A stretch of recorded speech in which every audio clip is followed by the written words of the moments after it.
पहलगाममध्ये जो दहशतवादी हल्ला झालेला आहे त्याचा राज्यभरात निषेध होतोय। पहलगाम दहशतवादी हल्ल्याच्या निषेधार्थ पुकारलेल्या नांदेड बंदला चांगला प्रतिसाद मिळतोय।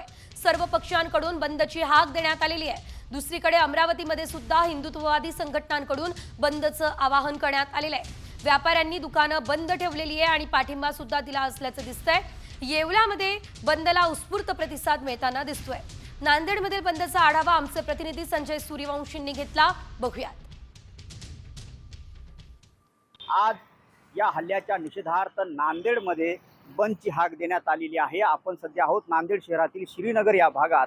आपण पाहू शकतो की सकाळचं हे सत्र आहे आणि या सत्रामध्ये नांदेड शहरातील गजबजलेलं हे श्रीनगर आहे आणि हे श्रीनगर या बंदच्या पार्श्वभूमीवर कडकडीत बंद ठेवण्यात आलेलं आहे।